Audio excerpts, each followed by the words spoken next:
What's going on, you guys? It's your Huggable Hipster here, and welcome back to the channel. Today, I have a new friend here. I have the wonderful Aidan Moher. Welcome to the channel. Welcome to the podcast. I hope you're doing well today. We are here at the Hunter's Cafe, and it is probably one of the most excited episodes that I've been looking forward to, because Aidan here has just for the first time completed Dark Souls 1 and I am so excited to chat about this.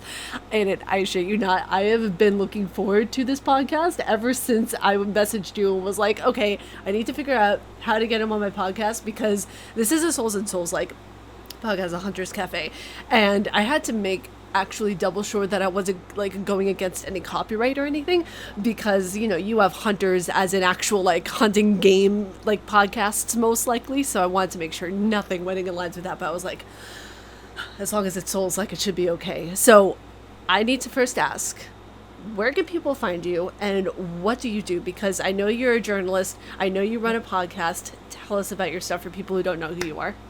Yeah, so I'm a freelance games journalist, so I've written for everywhere from like IGN to Washington Post, Kotaku, Wired, whole bunch of places. Additionally, I'm also an author. I have a book that I published a couple of years ago called Fight Magic Items, which is the history of Final Fantasy, Dragon Quest, and the rise of Japanese RPGs in the West. So it kind of looks at the origins of those games, the shared origins, and their journey over here as they became mega popular in the 90s. And then I also co-host a podcast with my friend Ty called Fun Factor. The elevator pitch for that is two old gamers review old video game reviews. So every episode we look at a different issue of an old retro game mag, do a flip through, sort of talk about and contextualize how it impacted us to read those magazines as kids, how it led us on the path to both becoming, games journalists and journalists, and also what it says about modern gaming. And then we wrap things up by looking at a key review from the issue and, arguing over whether they got it right, got it wrong. And, some of them are great, some of them not so much, but it's a lot of fun. That does sound like a lot Fun of fun. Factor. Yeah. Yeah, that does sound like a lot of fun, because getting to go at it at a very kind of analytical but also lighthearted way, I feel like that's just such a cool way to go about something. But Yeah. do have to say, thank you so much for hopping on the podcast with me, taking time out of your day to just join me for, whether it's going to be a fangirl fest, whether it's going to be something completely just outrageous and awesome, regardless, thank you. One of the first topics I want to dive into is what your overall impression of Dark Souls 1 was, because in the year of 2025, taking on the game Dark Souls 1 is like telling someone, hey, go take on the very first Final Fantasy 8-bit game and see how that works in today's current age. So I want to know, how did you go about, I guess my first question would be, how did you go about deciding to even take on Dark Souls 1, and what did you think of it after you played it?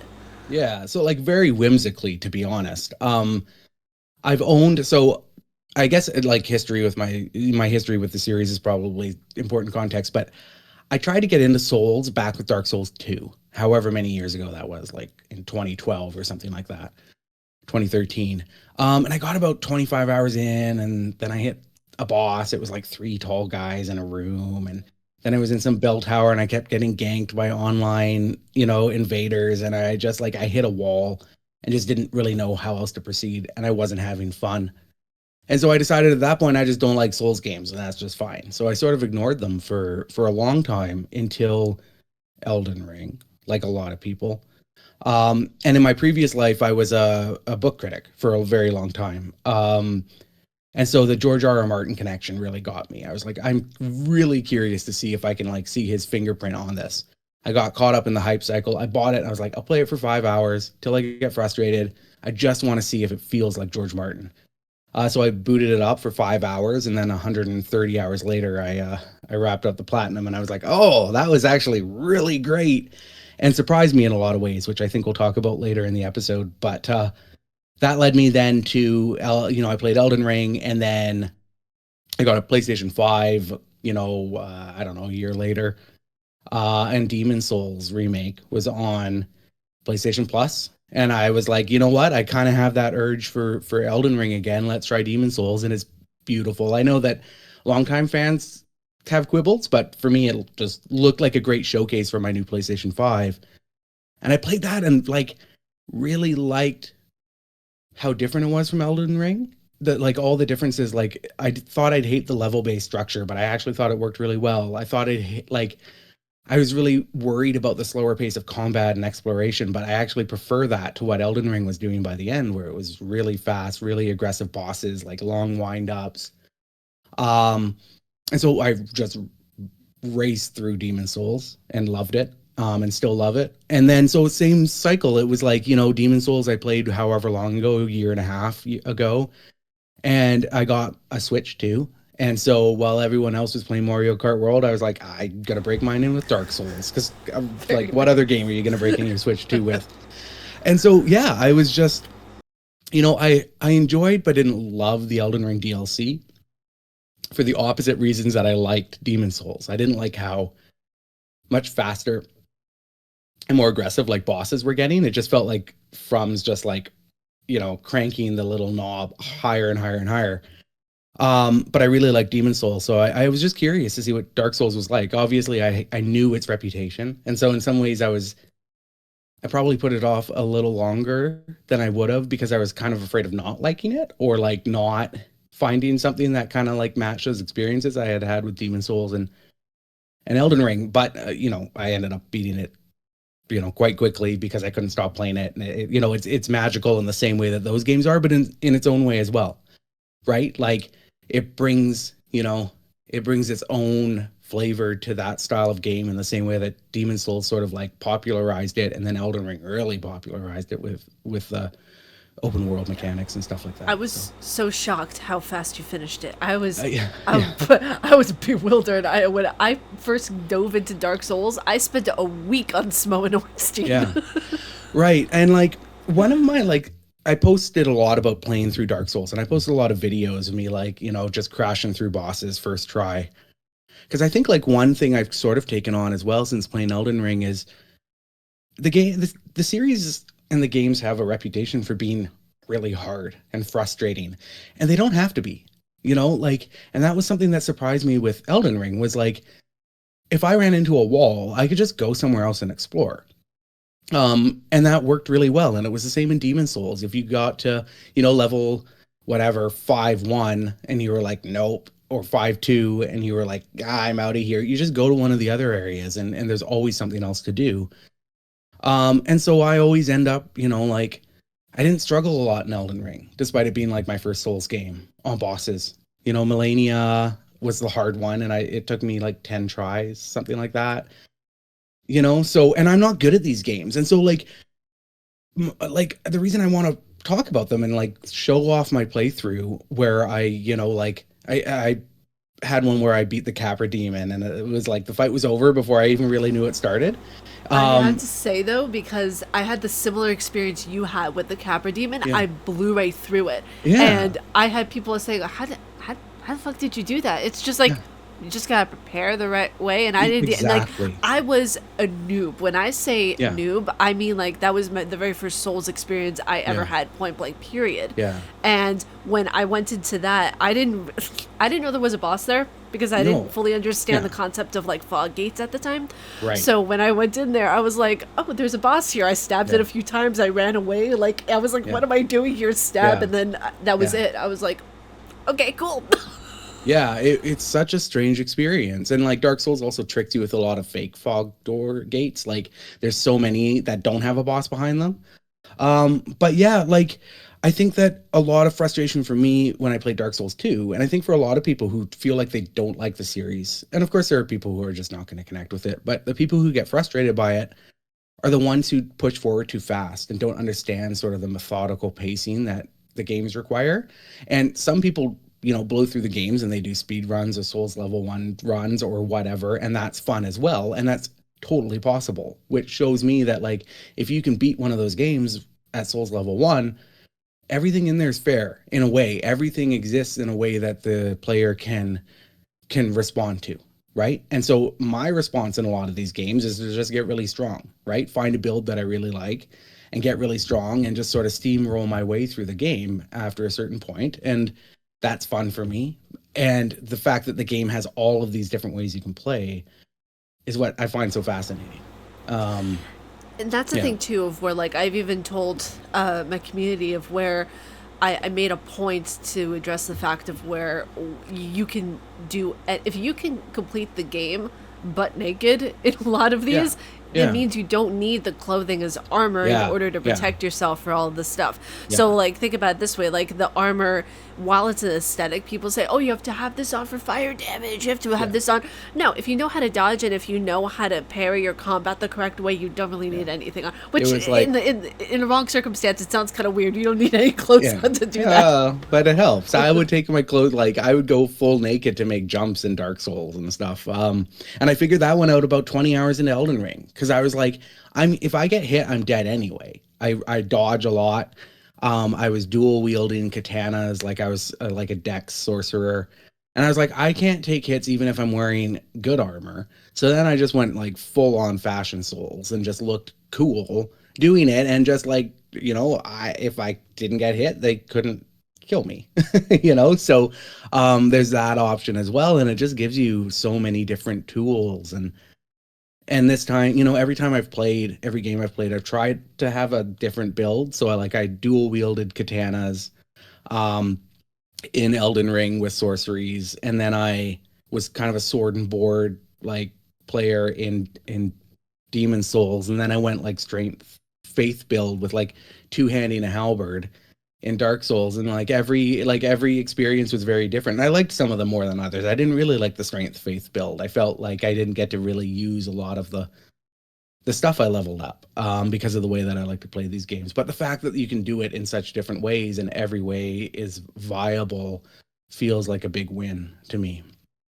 Yeah, and that's the thing too of where when I went into, for example, Dark Souls 3 for the first time, the main weapon that I found that was the chunkiest of the chunk, it was the what was it? The Dragon Slayer Great Sword that dealt with electricity, and that to me that was amazing.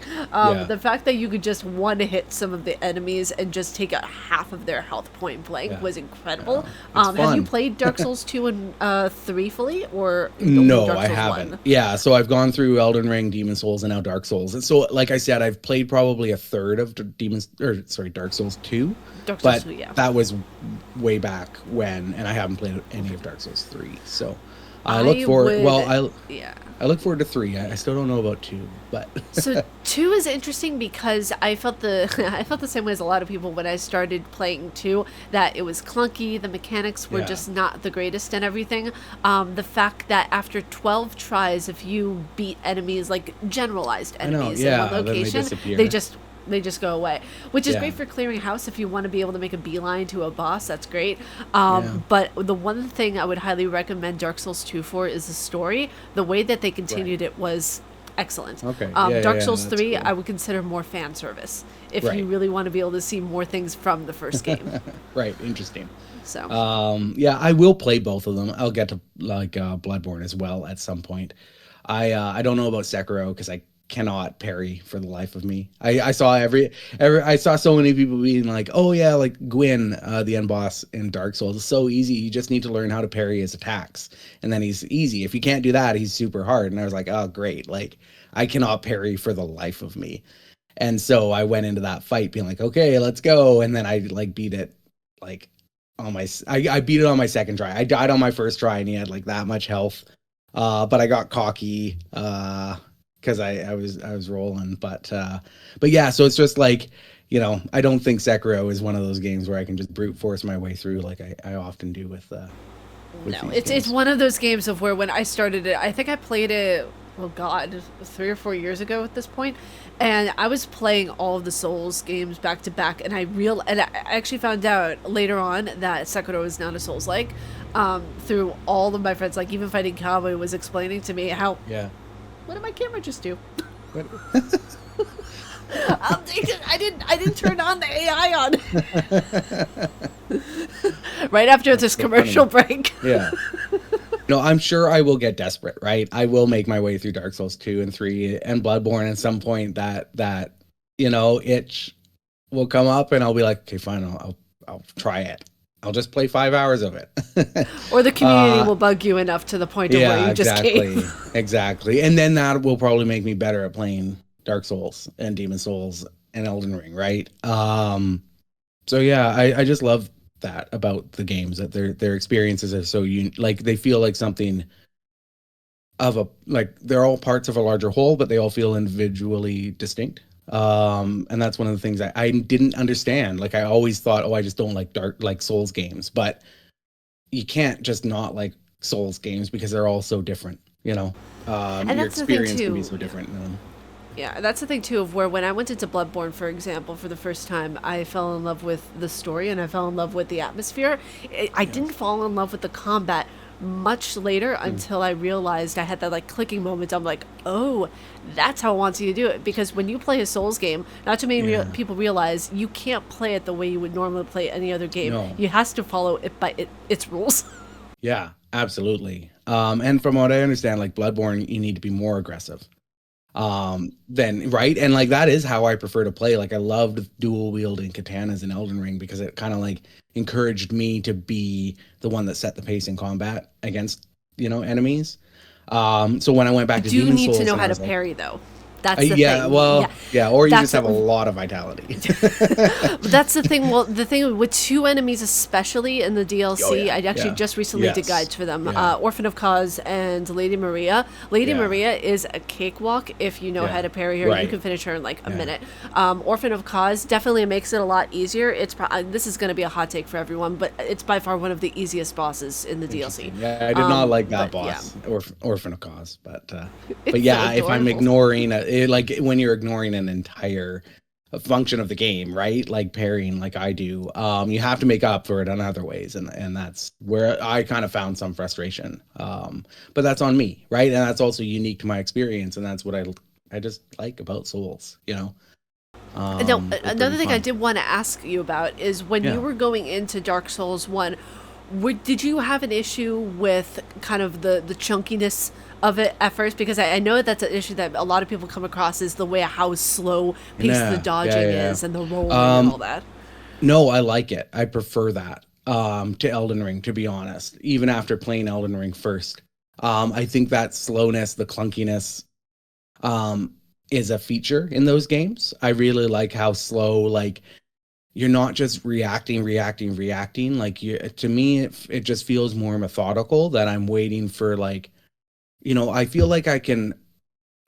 How do I even explain this? But in Elden Ring, especially the DLC, it felt like I was just having to constantly like dodge or block or whatever or react until I had found like a tiny window that the opponent let open, like was like programmed to leave open.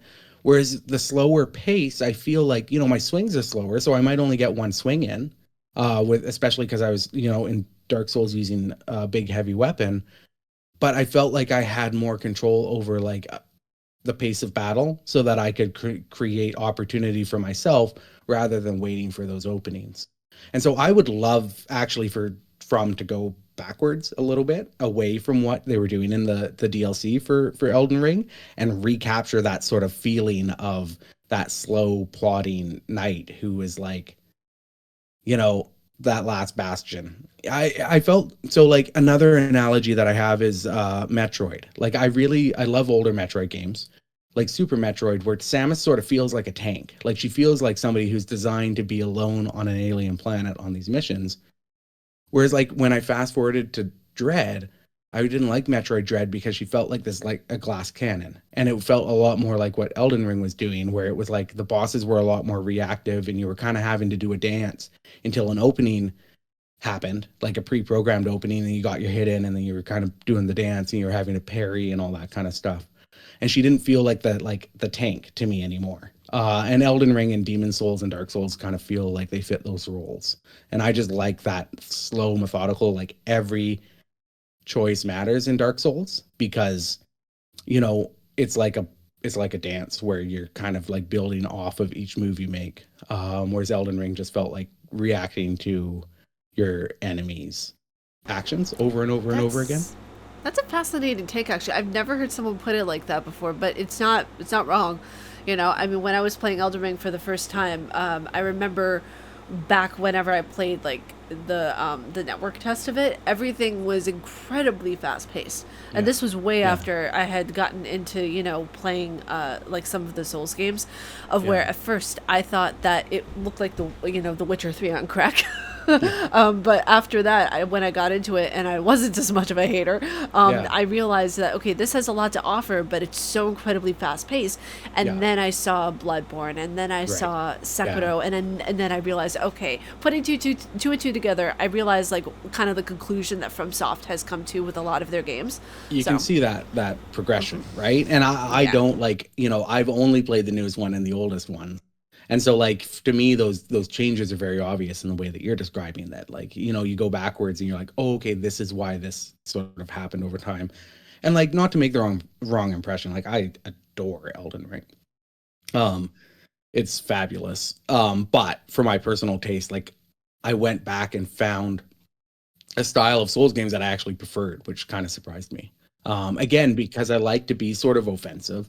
I like that style of combat, which you would think would push me towards something like Elden Ring being so fast. But yeah, it just works for me, and it just feels a bit more unique. It feels a bit less like a 3D action game like whatever Bayonetta, Devil May Cry, like that are really fast paced like that. Like those games do that really fast paced combat. It's obviously very different and more arcadey in those games, but it was just such a unique thing to like plod along and have to think through every action you take, and I like that.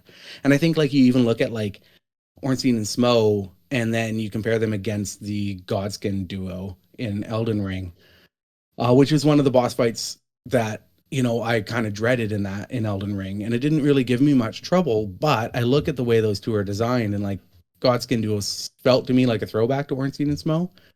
But I felt like with Ornstein and Smo, I could sort of like bait one of them a little bit more so that I could fight on my own terms. Whereas Godskin Duo was like wherever you were, attacking one of them, the other one was always behind you. Um, and That so felt a little bit weird in my instance, of yeah, where it's just like, okay, and this is that's a choice. yeah, that's probably an egregious like example as well, Godskin Duo, because like I think that they've also been like people have like shown that they do like input tracking for when you're healing. They'll like blast you with a the one of those dark bolts or whatever. But like it was interesting then for me to go back and see sort of the origins or the roots of that, or fight Artorias in the DLC for Dark Souls, and see like my favorite battles in like the series are always those one-on-one like night battles, like where you're just fighting another human. Like Artorias is obviously huge, but Elden Ring had some amazing one-on-one like battles with other humanoids. And I was playing Artorias, and I was like, oh, like this is like a prototype for um all of those. Who was the Blue Knight in Elden Ring? You fight her, and then you fight her sister Oh in yeah, yeah, the yeah. DLC. I I know what you're can't remember talking their about. names. Love those battles. Yeah, Love them so so much. And I was amazing. playing Artorias, fighting Artorias, and I was like, oh, like this is totally the sort of foundation for those fights. So you see all of that as you go backwards and play it in such a like a strange order the way I have been.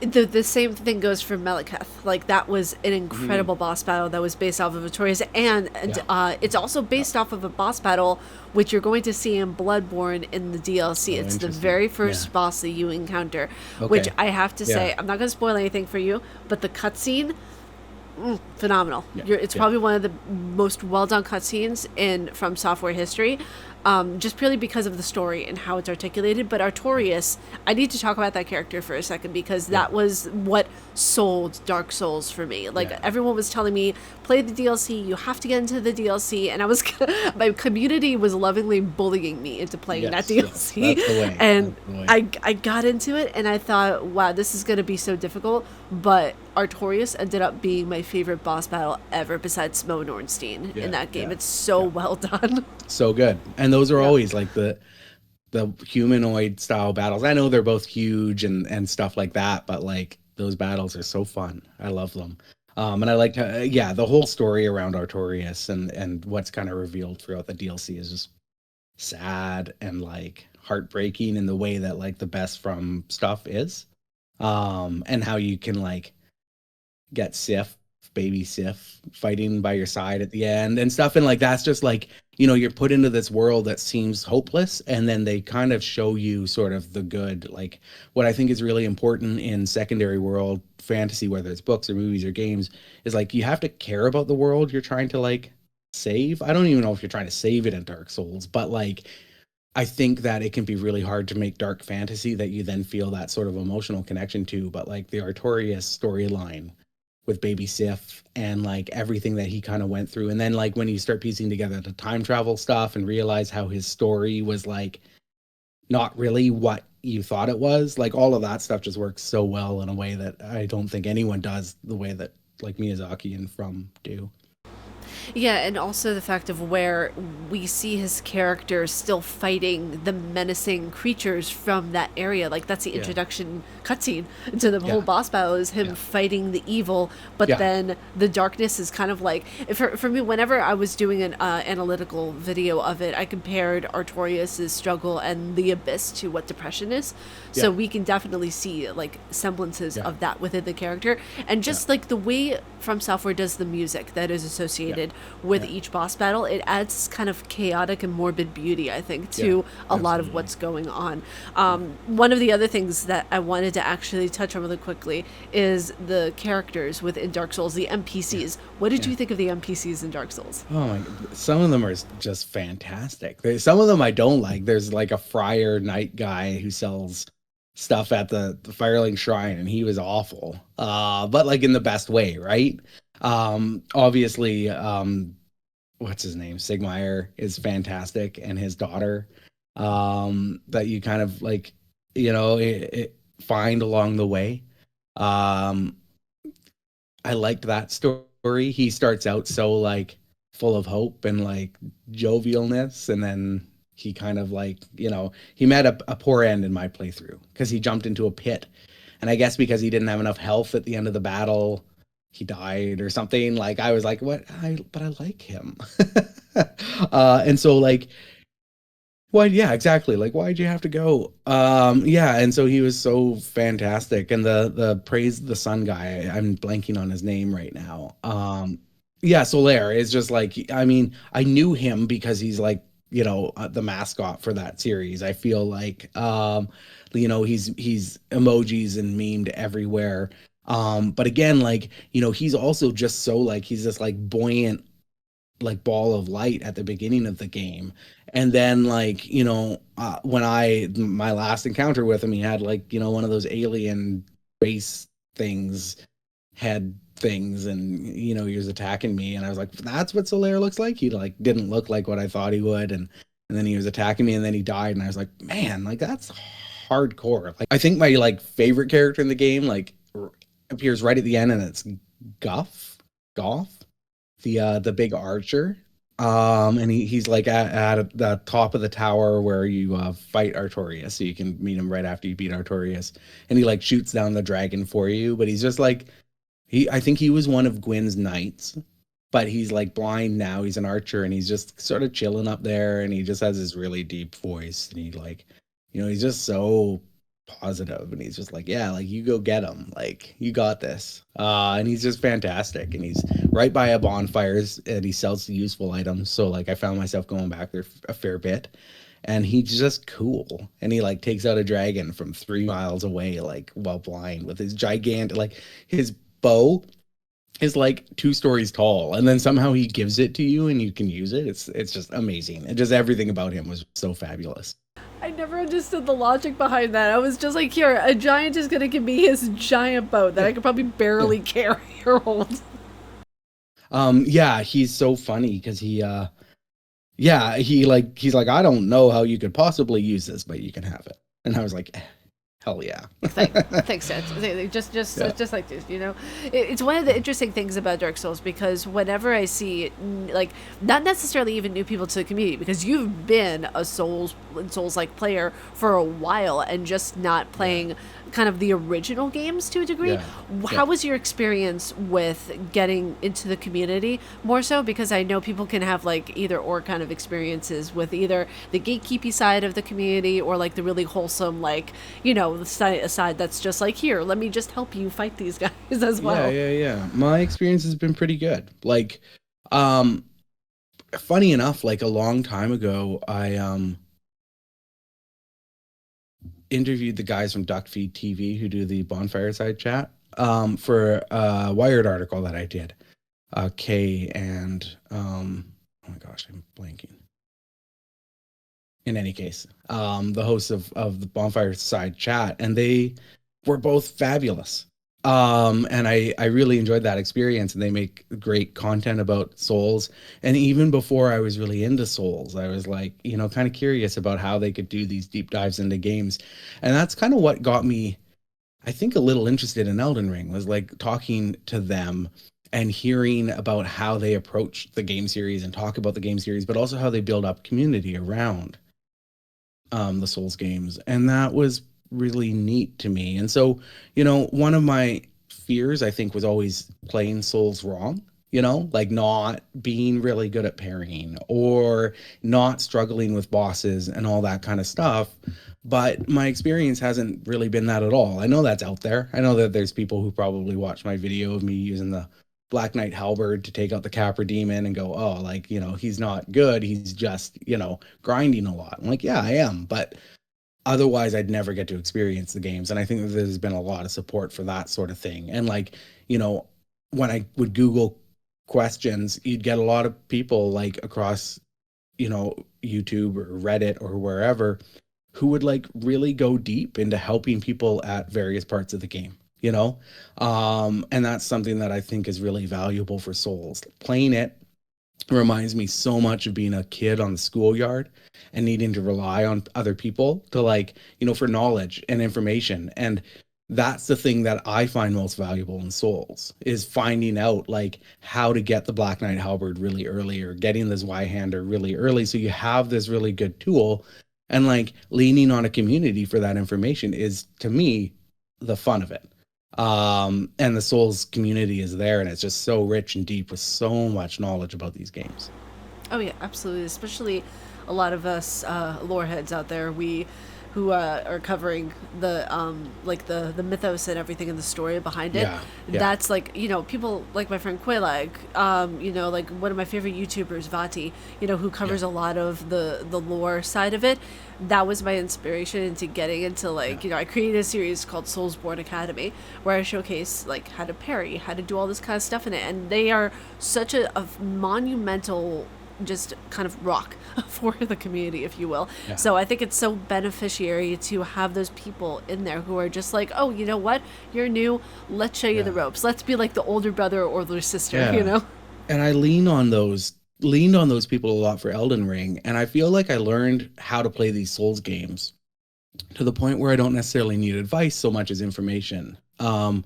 As I get into something like Dark Souls, but what I want to do, and again, like I go back to like I'm making these threads about like showing that like I'm not a great video game player. I play a lot of video games, but my skill level's not high or above average.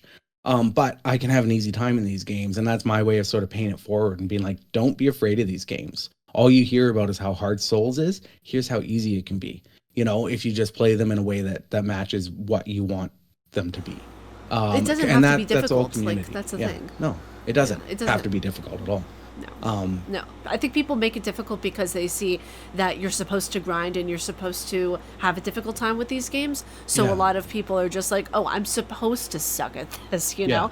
But yeah, at like, yes, without actually like a grinding, and people always like find a negative connotation with the word grinding. It's just like, it's kind of like the phrase get good. yeah, It's not supposed to be a negative thing in a yeah, way. It's yeah, supposed to be a thing of where, you work hard, you go throughout the games. It's supposed to be a joyous experience.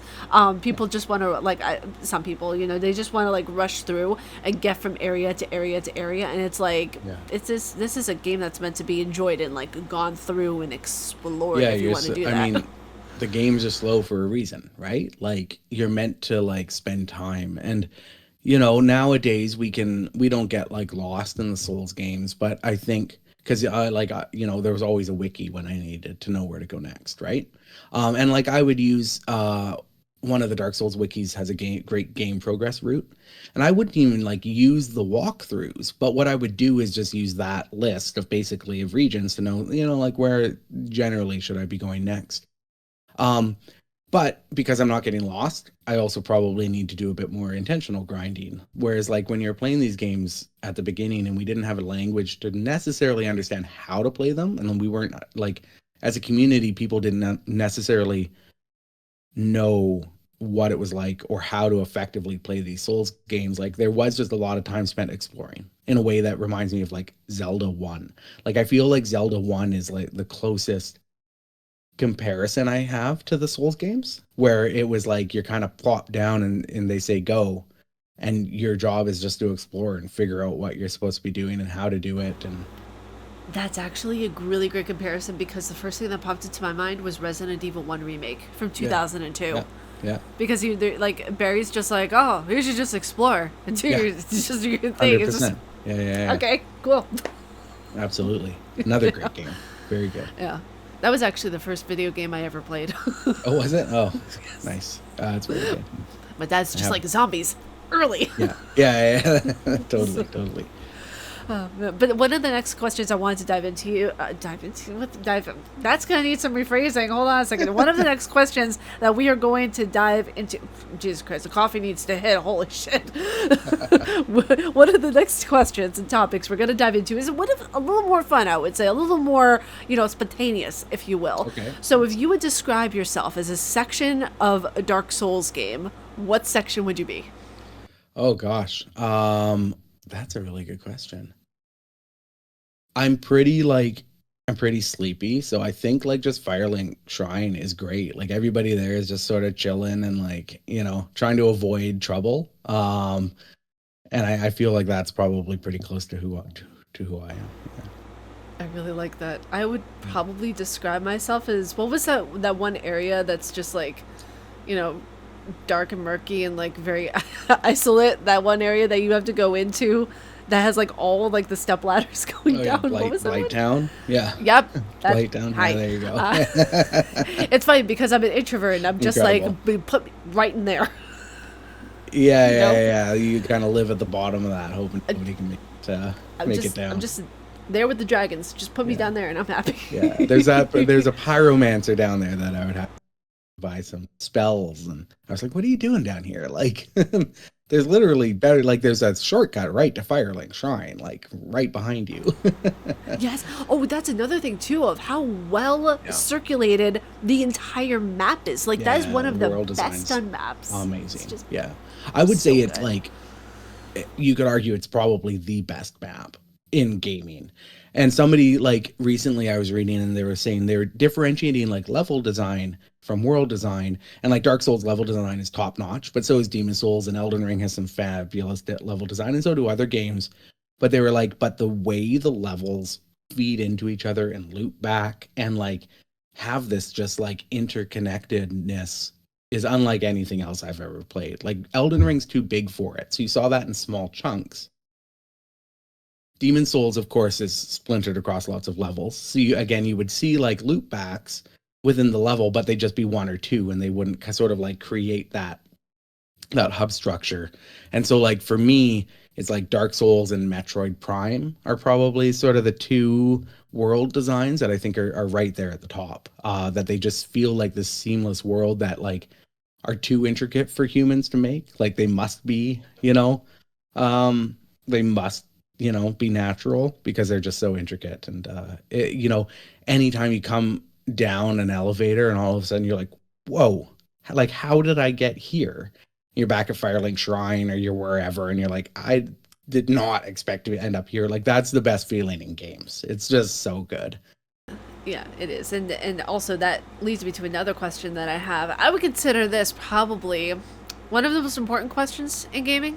If you were to have a pizza party and you were to invite any Dark Souls character, who'd you invite and what kind of pizza would you have? These are the crucial questions we must answer, my friend. Oh, I mean, this would be Sigmire, and of course it would be onion pizza. because of Sigmaier's armor. But Sigmaier also just seems like a cool dude to hang out with. Rio was also cool, but she kind of made me sad. So I don't know if she's great for a pizza party. Definitely not her buddy that like with the like the bold cut sold me sorceries for way too much money. Souls. Definitely not. Listen, That guy. it's But yeah, inflation, okay? Sigmar. Yeah, well, hey, right. Yeah, no, that's greedflation on his account, I think. But yeah, no, Sigmar I think is great, and like Guff, if we could get him down from his tower, he seems like he'd have fun at a pizza party. But you'd have to get him a lot of pizza, like a lot of pizza. He's pretty big. Yeah, he's a hefty boy. He would need like an entire week's worth of pizza plus Oh yeah, extra yeah. onions. I think that's how Gwyn's kingdom fell. Like he like got his knights, and they're just too big. He couldn't feed them. So I thought you were about to say just lack of pizza. That was the Yeah, kingdom's fault. no. I mean, like, yeah, there was a lot of pizza, but it was their fault for sure. So let's see. I would for sure invite Artorias because his stories are going to be baller. Yeah. I would probably invite Like also probably like Artorias before the fall of Gwyn's kingdom. Like he's a bit of a downer by the by the time. yeah, you meet him. before the fall of the kingdom. Like, I mean, a post fall of the kingdom, I would say he could, be cleanup for any of the rowdiness that comes by the pizza party. Yeah, there you go. But we need him like post before, Yeah. or pre rather. Pre, yeah. Let's see. The other one I would invite would probably be Quailag. She seems Yeah, like she would Quailag be seems like she would have fantastic. fun at a party. Yeah, she'd be like a good party trick. Like when people when the gigantic spider lady shows up, like who your true friends are, right? But then, And she just seems like she could get down for sure. honestly, though, you put on some Drake, you put on, some Snoop Dogg, and she Yeah. knows how to party. It's fine. Absolutely. Yeah. Let's see. I think the other one that I would on. It's kind of a weird invite, but Darkstalker Cop. Okay. Okay. He would be an interesting storyteller, but he would be the narrator for everyone around because of that voice. Yes. Well, that helps. That helps. I can just see Quailag just coming to your party though and be like, man, these people are downers. What is going on here? She'll come party with me and Sigmaier. So the pizza though, this is gonna be an Yeah. interesting one because broccoli, mushroom, pineapple. I could go for that. I'm Canadian, so I like pineapple on pizza, so I can go for that. That sounds good. I was about to say because you sounded so thrilled by my choice. I could sense your excitement coming through the screen. But honestly, it's so interesting because whenever I have these kinds of conversation with other Souls and Souls like players, there's normally one of an either or consensus. There's the magic, I want to be able to take things on from afar and not have to deal with them up close, or there's the Unga Bunga, I'm gonna go right in there for the kill. Which one are you? I definitely the first one. Like I really love my decks in like sorcerer, so I played like Moonveil Katana in Elden Ring with sorceries, and I just loved like the way that made like spacing so important in combat. Like maintaining spacing was like the key to combat for me in that build, and I really liked that. And so like I said, I went for a strength faith build, two-handed, either the Zweihander or the Black Knight Halberd, so big, slow weapons, like really strong weapons. And like I had fun, and it was fine, but I definitely missed being nimble and having just options at my fingertip for like pulling enemies out of a crowd. Like I died more in that game because I couldn't crowd control in Dark Souls than anything else, like by far. Because I felt like I didn't have the tools I needed. Eventually, I figured out how to get Lightning Spear, and that helped a bit. But yeah, no, give me a couple of katanas and a sorcery wand, and then like I'm off for the races. It's like hard for me not to play that archetype in every game.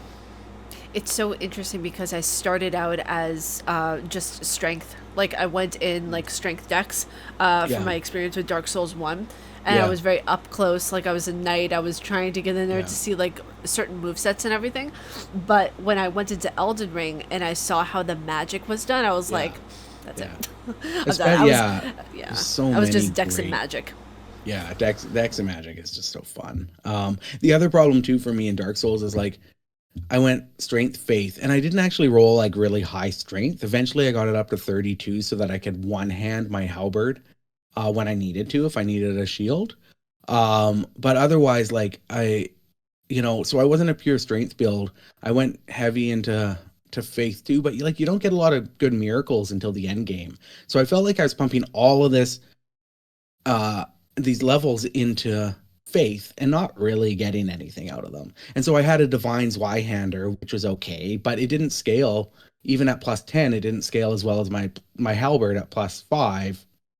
And so it just felt like I was like, what is this faith doing for me? I could have an int build and get all of the sorceries or whatever. And I ended up using pyromancy more than anything, I think. Pyromancy is really good in the first game. Yeah. One thing I will say is that if you're planning on playing through the entirety of Dark Souls 2, the Moonlight Greatsword is going to do absolutely shit.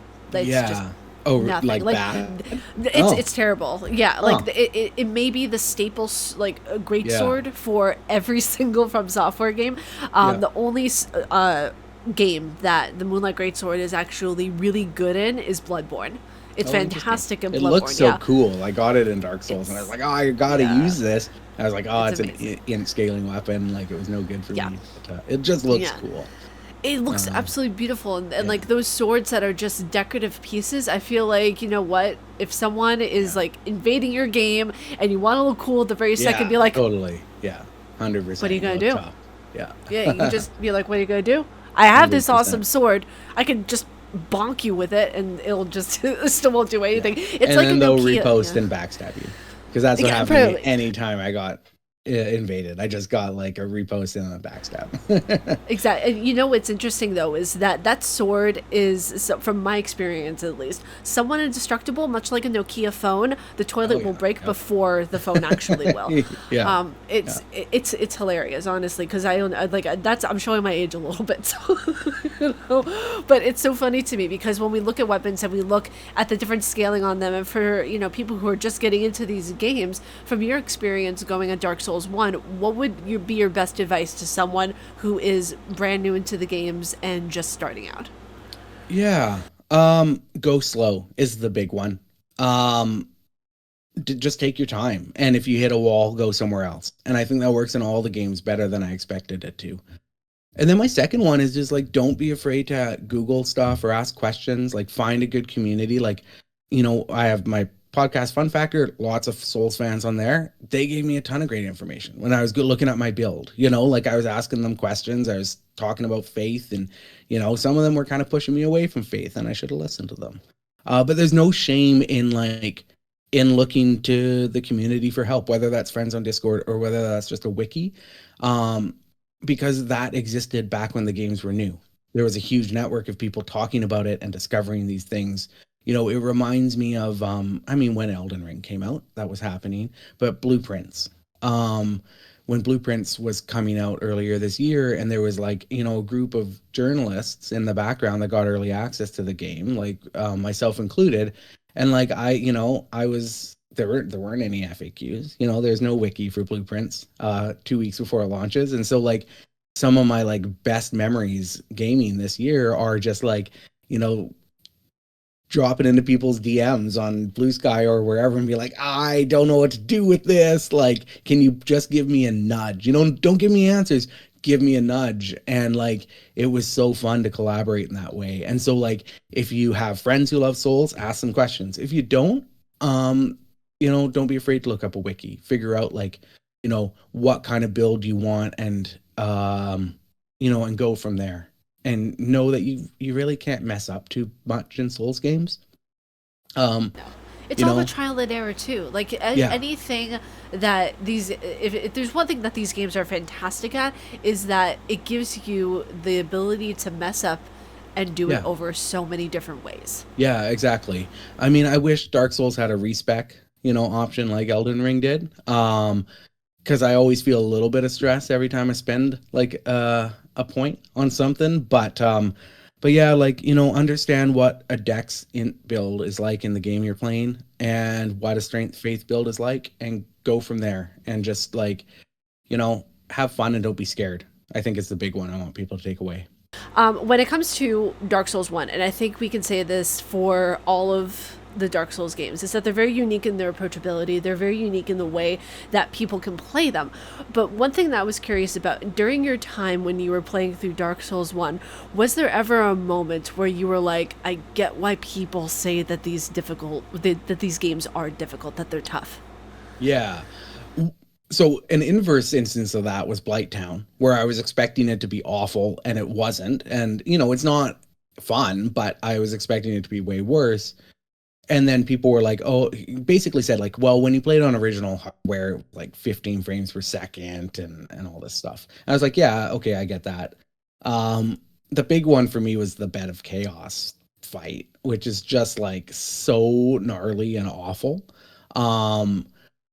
And that was one that, I was feeling pretty cocky at that point because I was, taking down most bosses first or second try up to that point. And honestly, I took out basically every boss first or second try in the game, in the DLC. So I got to Bed of Chaos and I was like, oh yeah, like people say this is hard, but like it's not going to be like Millennia. It's not going to be like, even Ornstein and Smo or whatever, where like, yeah, I beat it quick, but my heart was elevated or whatever. And then like that boss fight's just awful, right? It's not even like hard, it's just so random.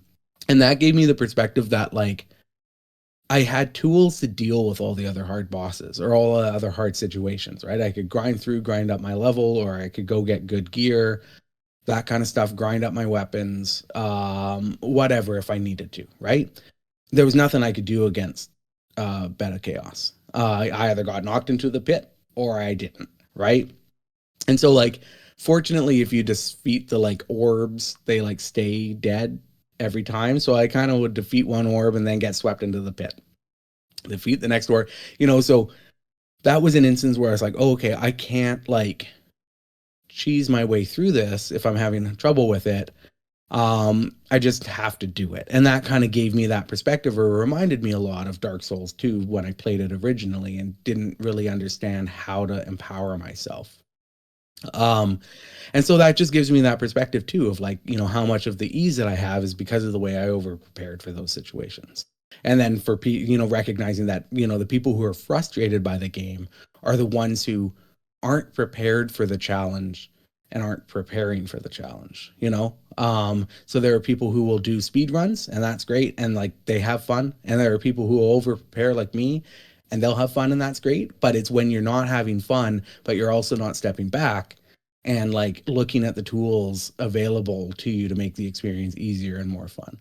And so like Bed of Chaos is one of those, because I was like, I'm just going to have to like keep doing this boss until I beat it, I guess. Like, is it going to take 4 tries? Is it going to take 18 tries? Like, I honestly had no idea because I wasn't able to get better at it every time I played. Which now that I think of it, I really want to go back and like see how like no hit runs deal with Bed of Chaos. Like, I can't see how it's possible to deal with that. So in any case, that was the one that really made me think about that experience with Dark Souls 2 when I just didn't know how to play the game in a way that was enjoyable for me. That's fair. And, it leads me to think of when I stopped playing Dark Souls 2 for a while because the Lost Sinner, I think it was, there was a boss battle that's fairly early on in the game, of where I think it's like you're in the next section of it. And I just had to stop playing it because that area, it's in a dark room. You can choose to light up the entire room, but I was one of those, like back, I think a couple of years ago, I just wanted to rush and get to this boss because I heard how amazing it is and how it connects to the story of the Bed of Chaos and her daughters and everything. Okay, so when I went into that boss arena, I was just getting pummeled left and right. I didn't know how to play properly. I did not get good at all. No. And when I was getting to it, I thought, you know what, let me drop this for right now. Maybe I'll come back to it. My community kind of made me feel bad. They were like, well, you're a Souls and Souls like content creator. How are you that without finishing Dark Souls 2? I'm like, fair point, but ouch. So I went in, I finished the game, and it was one of those moments of where Dark Souls 1 didn't have any really irritating moments per se besides that Iron Bull. the pig thing, or Yeah, the big boar like iron yeah, thing that would just yeah, yeah, smash yeah, right yeah, into you. yeah. It's like, Going into oh my the god.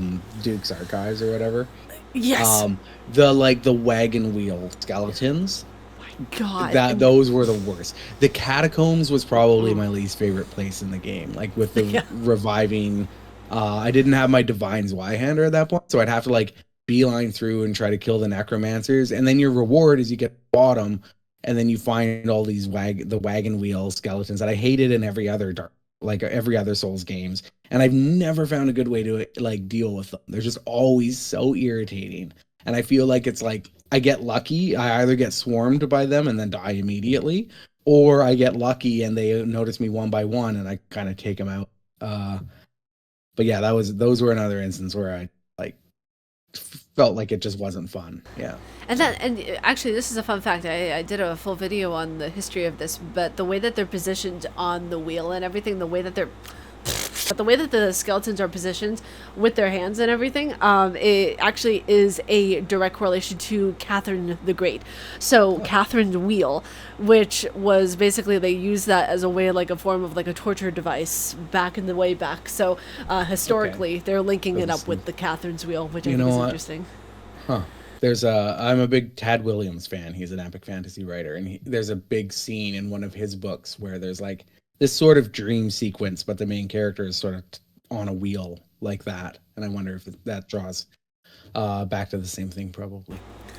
Yeah, it's fascinating the way Miyazaki does a lot of the historical references Yeah, within not only Elden Ring but a lot of the Souls and Souls-like games. We see like yeah, hands, the concept of the sun. We see so many yeah. different pieces and just of iconography in Hmm. general that's being utilized. One of my favorite ones is the hand because you have the character Manus, and Yeah. then in the Elden Ring DLC you have a place that is called the oh gosh, Oh yeah, I hated that the place. Manus, yeah, the Manus Temple. It's directly correlates to like the hand of the mother or Right. something, Okay, and interesting. it Yeah. was so funny to me because I was like, oh, they're referencing Dark Souls 1.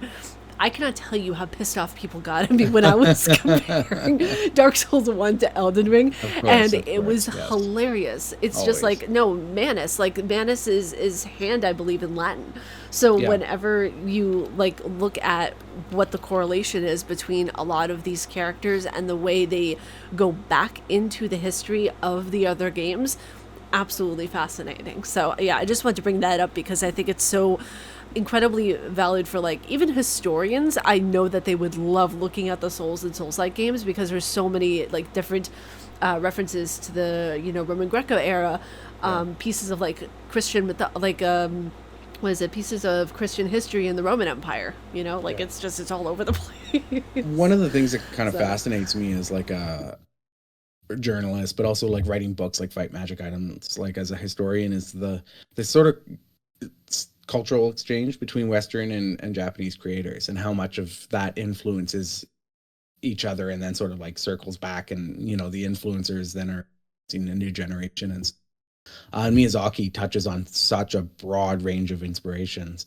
that I always find so fascinating the way that he mixes those together in ways that make the familiar ones feel new or like through a new lens, or I understand them in different or new ways because a person with a different cultural or historical or whatever background than I have has kind of interpreted them and integrated that into their work. And I find that fascinating about the front of them. it really is, and that's the one of the things I've like. I attribute this to seeing Quayleg's YouTube channel a lot because she goes into the history of it. I would highly recommend watching her channel. The link for that will be in the description down below, you guys. But it's one of the coolest things ever to see how history and the concept of it and all of the different little bits and bobs not being lost to time. It's being Yeah. integrated in different Yeah. pieces of media, which I think Yeah. is pretty cool. Yeah. And So. really important to see video games doing that, right? Like having sort of the like, ambition to take that historical context, those stories, those myths, and integrate that into these experiences people are having. It is, and there's also another question I had. You said that you platinumed Elden Ring, Yeah. right? Yeah. What was your final trophy that you got before you platinumed it? Oh gosh. It might. Oh, I'd have to go check. It might have just been. It was probably something dumb, honestly. Like I might have. Yeah, it might have just been like collecting the last legendary sorcery. I think you get one for collecting all the legendary sorceries. It might have just been something dumb like that. Like usually I'll get some of the harder ones done out of the way because I don't want to get frustrated and like by leaving them last and then having one hard achievement. Yeah, so I think it might have been collecting the last of the legendary sorcery. Let's see. I platinumed Elden Ring last year. Oh God, my memory's fading me. I think it was last year. And the last trophy I got was getting like the Flame of the World ending, Yeah, the one where yeah, everything just goes up in flames. And it's all right. kaput. Yeah, And that was a wild ending. I've never seen our firekeeper so pissed off at us than I have in that moment. I was like, Amazing. I don't mean to burn the entire world, but I'm doing this for a platinum trophy, okay? Yeah, yeah. I definitely cheesed the endings by doing like uploading my save to like PlayStation Plus and just like rolled through all four of the endings. But it's funny because like the ending that I got to Dark Souls was basically that same ending, right? Like I like kindled the bonfire and I guess I became the next like Gwyn. I wasn't really sure what was happening. So Um, whenever the ending comes up, it's such a fascinating topic of conversation because a lot of people think, oh, well, you can become, the person who's bringing the age of man, the age of not the fire into yeah, everything, stopping the cycle, or you yeah, could just continue the cycle. The ending you chose was continuing the cycle of what, excuse me, of what Lord Gwyn did. yeah, Stopping that process actually stops all of the cycle that he does, and it brings the age of man into it, which is the age of dark. And right. that is the Huh. cycle that Gwyn never wanted, because when you look more into it, I don't know if you killed Guinevere I did in not. Orlando. No, I did So not. when you kill Guinevere on her throne, that is what's keeping the sunlight there as a Okay. mirage. Yeah, So yeah, when you kill her, it kills the light. And that's not really her right. there. That's just a Yeah, hallucination made by yeah. Guinevere's son. Yeah, who was Gwendolyn? Gwendolyn, the guy I fought him in a hallway, I think, or her. I wasn't quite sure, but but yeah, that's also fascinating. And I think like one thing that's really interesting in like a lot of epic fantasy books and video games is like so many RPGs are about like maintaining status quo, and so like yeah, and I struggle with that a lot of the time. You know, they're trying to like save the kingdom, and it's like, well, is like a feudal kingdom the best thing for you guys? Like maybe there is something better. Like maybe not the bad guys' plan. But for Dark Souls to sort of like look at both of those and say like, the status quo sucks, but change isn't always necessarily going to improve things. Maybe you need to find something else. Is kind of interesting. Um, Yeah, exactly. And that is one of the main reasons why I think Dark Souls, in and of itself, as a series with all three of its games, are probably one of the most lore heavy concepts. yeah. Because I mean, I think it would do great as a book. In all honesty, There is it's a one of book. those I games. saw a novel at the bookstore by Michael I do not know Stackpole. that. Yeah, I don't know I if it didn't know like that. adapts the game or what, but it had the night cover I by didn't know Michael that. Stackpole, I think. Yeah. See, I'm a very book heavy person, which is the next topic that I'm going to be Yeah. discussing is our love of books. Yes. Because one of the things I saw on your profile that you are writing a book right now, I need to Yeah. know what books are you interested in? Like, what do Yeah. you gravitate towards the most when you're reading? Sure.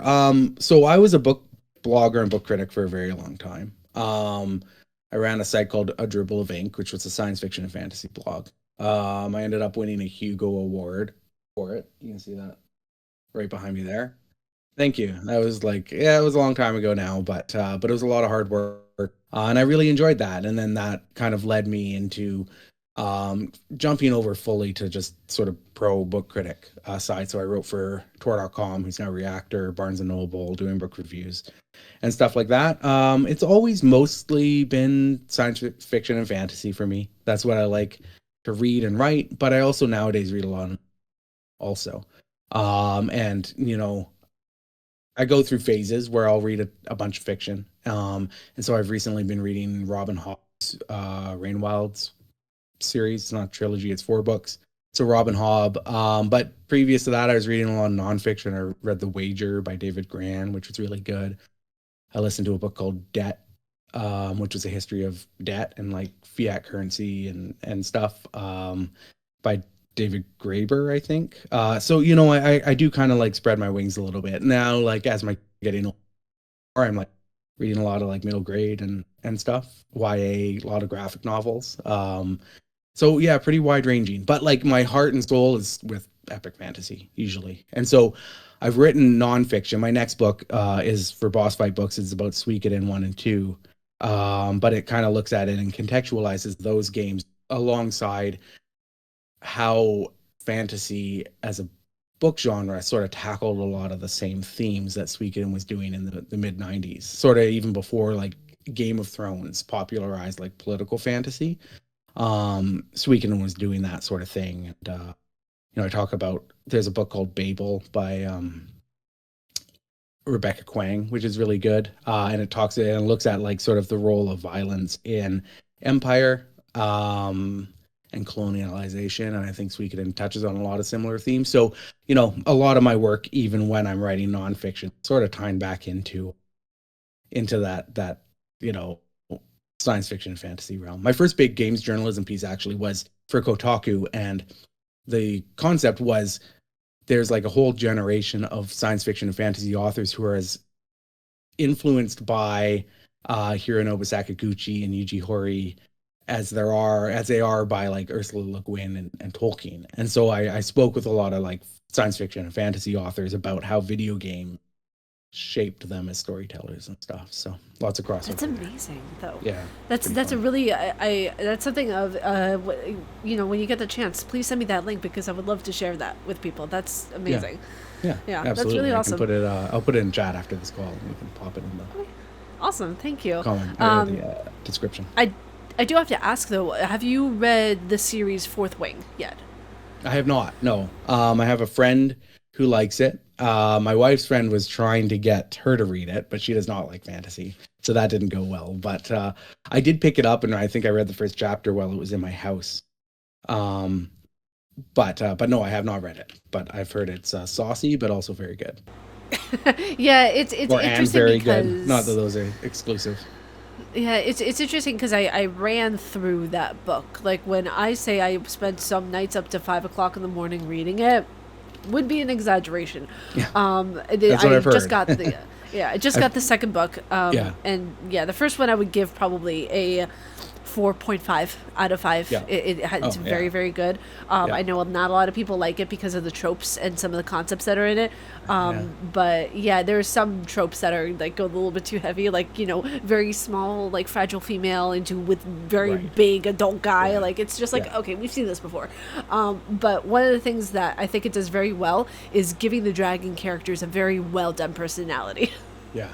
Yeah, absolutely. And I think that's an important part of writing books like that, is making sure, like, there was a great Robin Hobb quote that I've always kind of taken to heart, and it's like, if you want people to believe in your dragons, they need to believe in your and I think it then ties into like making sure that like when you have these characters, you need to make sure that they're sort of grounded in a way that's relatable. They don't need to seem human, but they need to seem deep enough to be sort of like seen as regular characters, not as sort of just plot devices or something that exists to just to propel the human base plots along.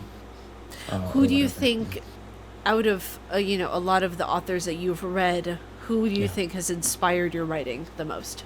Yeah, the big ones for me, so I talked about Tad Williams. Tad's Memory, Sorrow, and Thorn series came out I guess in the like 90s.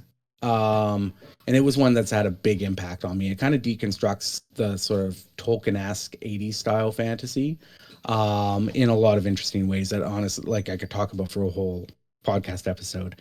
But what's also interesting is he wrote that sort of in the 90s, but he also just recently, like last year, completed a sequel series to it. So there was like 30-year gap. And so the first trilogy felt like it wrapped up, but it had sort of this like almost unsatisfying ending, sort of like, oh, they've won, but like it still doesn't feel like victory.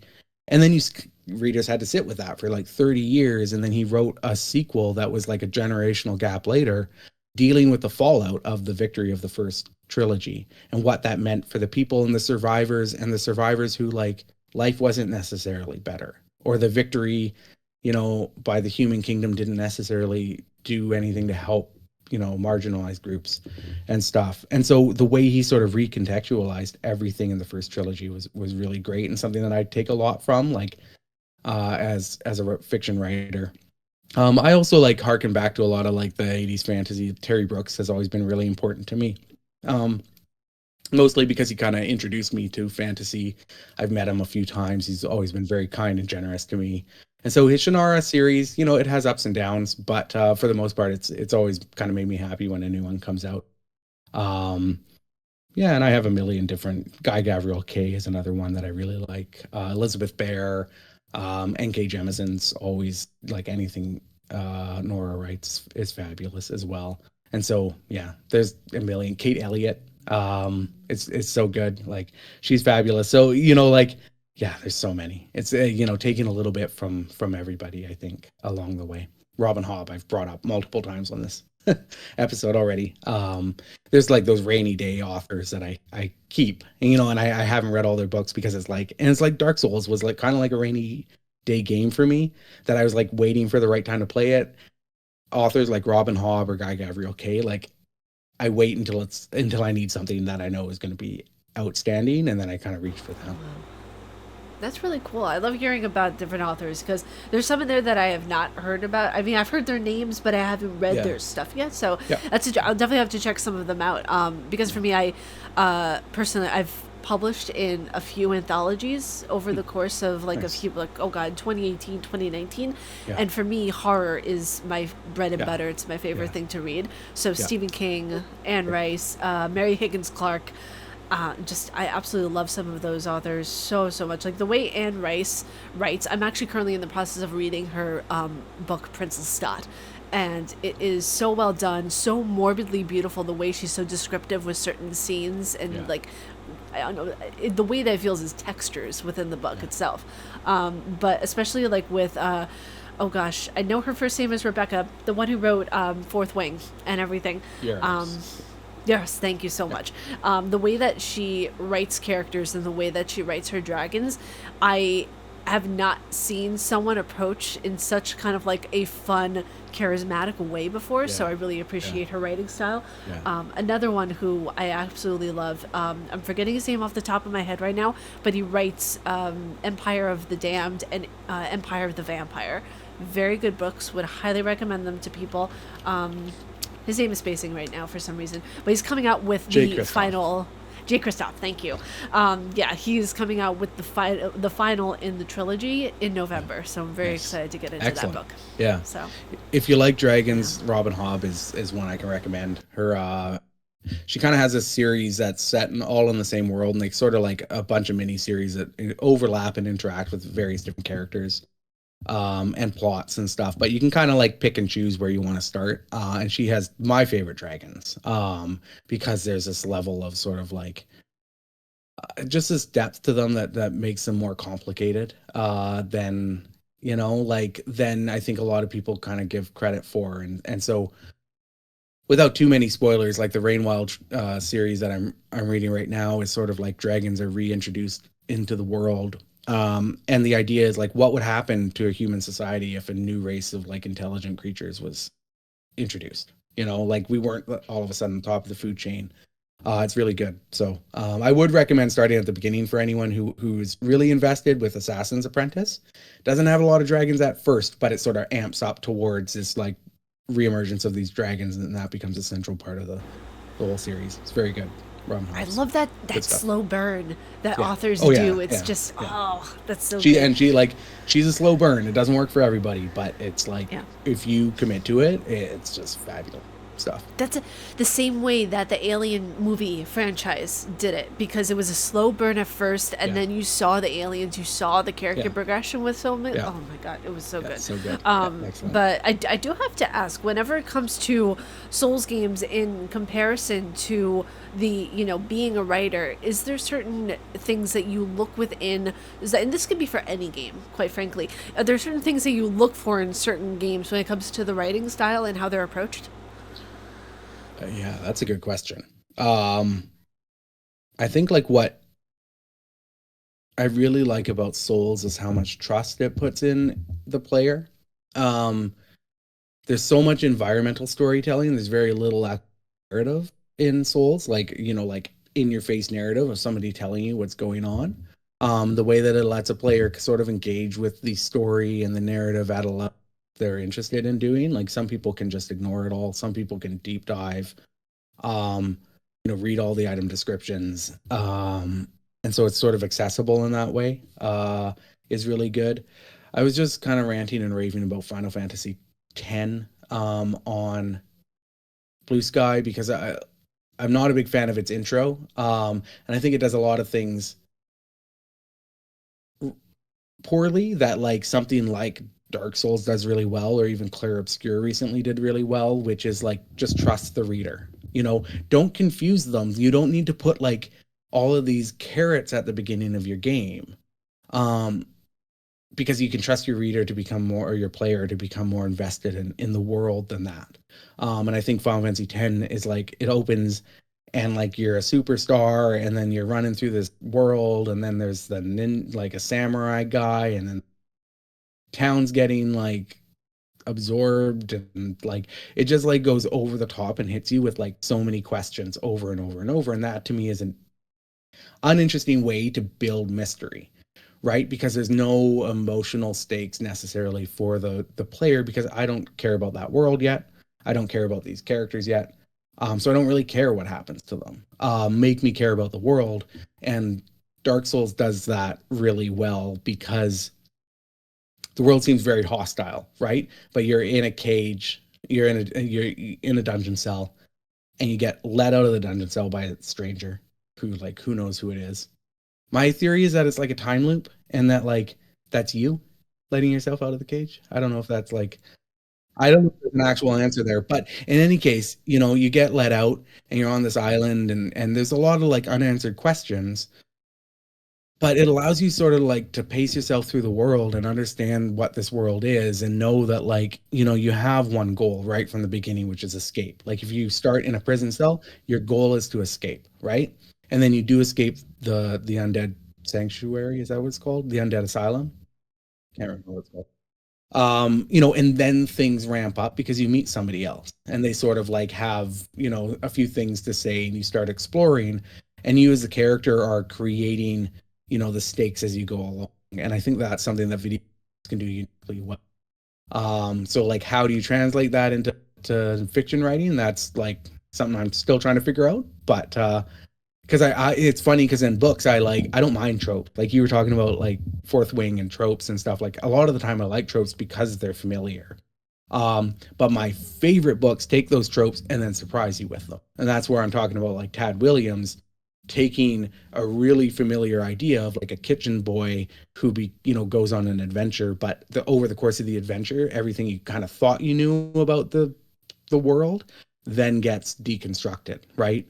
And video games, I think, are an interesting narrative format because you have to kind of teach the player as they play, as they go, right? You need to constantly be like, because they're an active participant in the world, it's not just a linear path. They don't just flip pages or hit play on the movie. You have to continually be feeding them information to make the story move forward. Um, and I think that like some books, like Tad Williams' book, um, does a really good job of like putting the character in as a proxy for the reader because you're learning information as the character goes along. You're not receiving information until you absolutely need it. And so something like Final Fantasy X, I think, goes way overboard and starts hitting you with a bunch of information and story points that are important at some point, but it's hitting you over the head with it because it doesn't trust its reader in the way that Dark Souls is like, hey, we'll put you in a dungeon cell, and then you know that you need to escape. That's the conflict, and then we'll build outward from there. I think a And lot of Final so Fantasy yeah, games do that intentionally. I feel like because yeah, they are pretty much go big or go home types of yeah. experiences, Especially sort of the especially later Final ones. Fantasy Yeah. 15 as well. Yeah, yeah, all the ones, and I think like for me, I mean, this is gonna make people mad in the comments too, but like 10 is the one that started to seed a lot of the bad habits that I think some of the later And I look backwards before 10 and like Final Fantasy 9 and 7 and 8 to an extent, but 9 and 7 in my opinion have like two of the best intros ever because it has a very distinct conflict that you understand immediately. Like in 7, you're a mercenary, you've been hired to blow up a reactor. You don't need to know why the reactor needs to be blown up. You just need to know you're a mercenary and you've been hired to do it, right? And the conflict is like, let's get in here, let's blow this up, and then let's get out of here. And then you build on top of that. 9 is fascinating because like you're a thief who's been hired to kidnap the princess, right? And then they build on that by you kidnap the princess, and then she says, okay, good, let's go. Like, you know, she kind of twists that trope on you. And that to me is just really interesting, right? Is building on top of like a small inciting incident or small inciting conflict. And again, Dark Souls, I would say, does that really well. You're in a prison cell, you need to escape. That's all you need to know, right? That one sort of inciting conflict. And so to me, that like a lot of the time is something that I admire in story, something that is confident enough in the reader to not have to like blast them with a million different mysteries or a million different, you know, ideas right off the bat. Video games tend to like to do stuff like in medias res, right? Because they're afraid to let the villager or the player just wake up in the villager's bed, you know?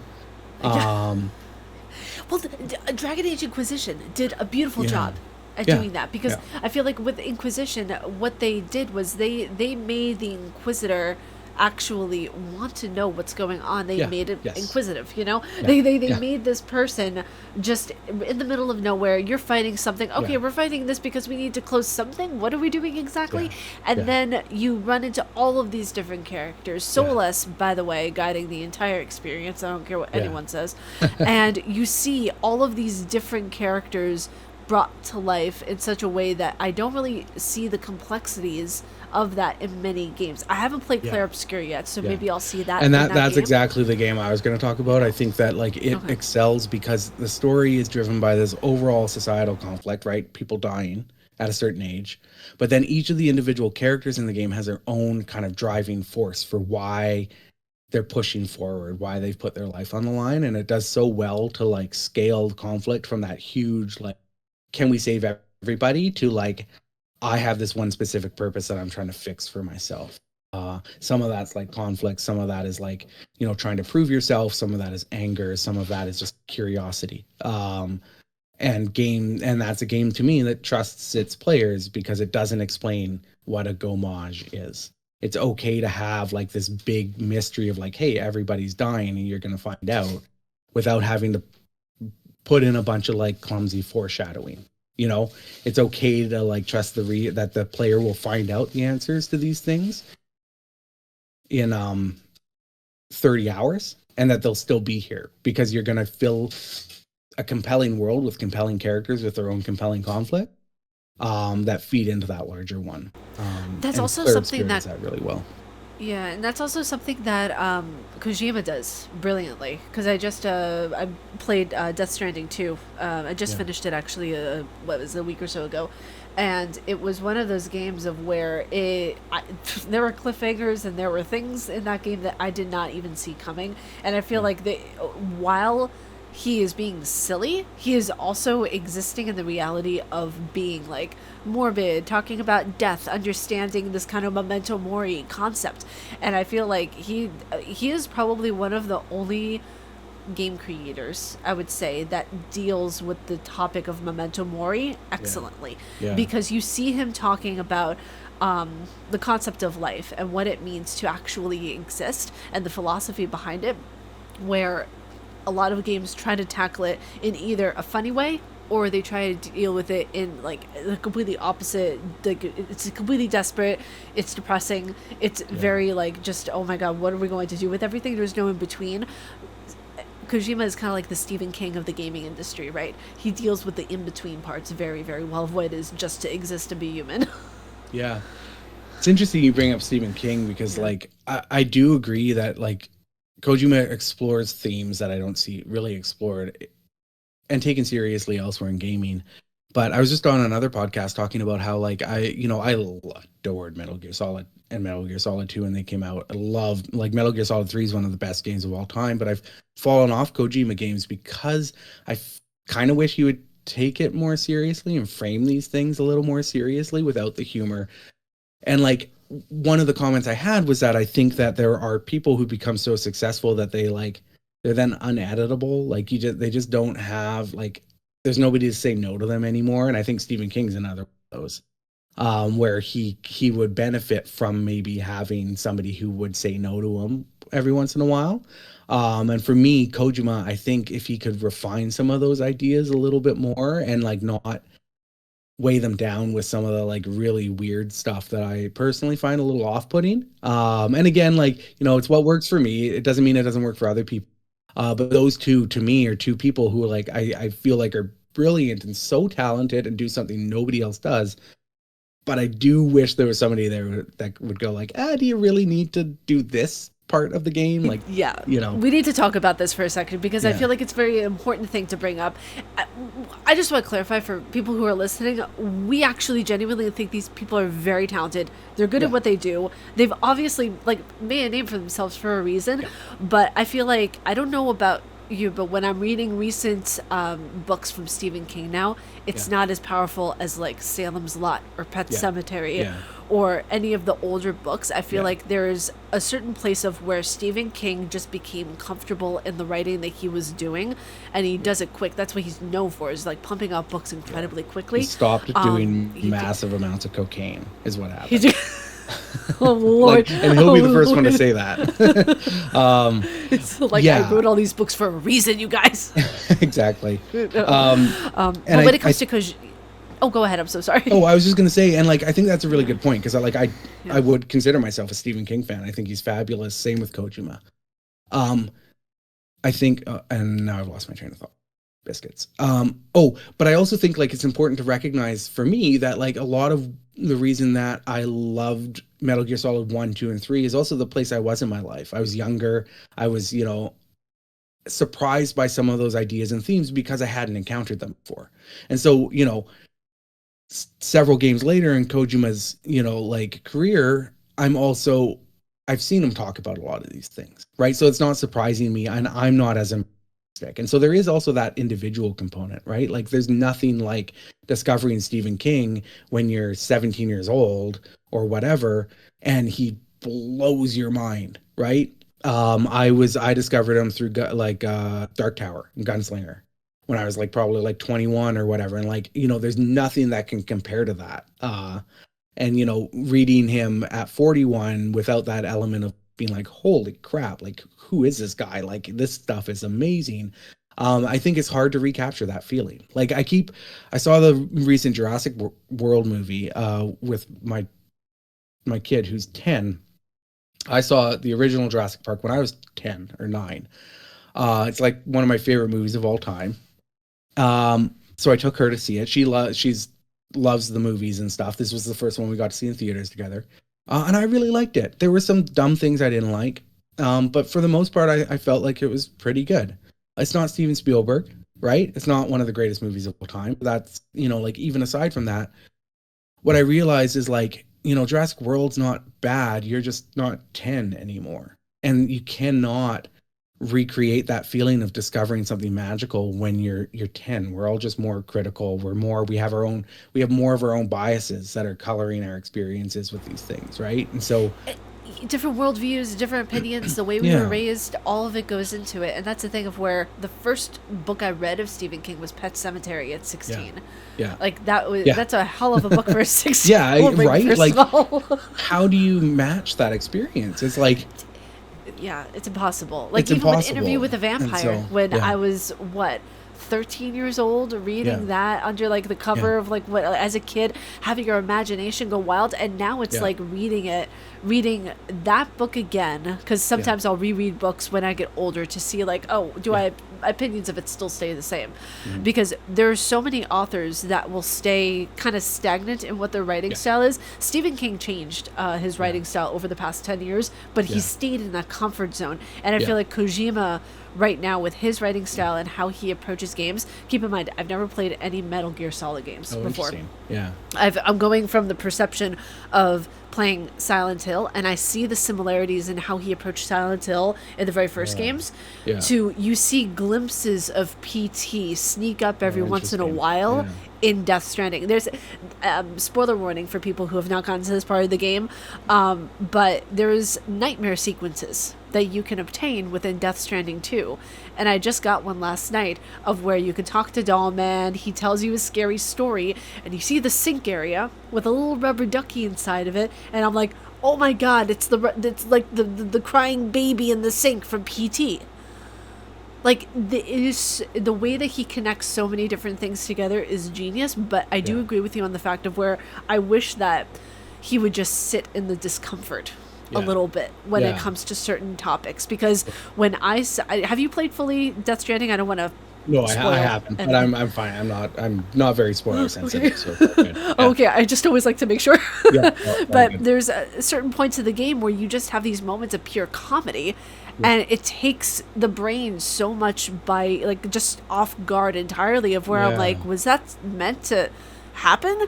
I mean, it's a very jarring, and I think that's what he was going for, but it's also kind of like I wish sometimes he would just sit in that discomfort. But I also, on the other hand, also, right, I don't know if I'm gonna get hate for saying this, I put it in my review video, so here we go.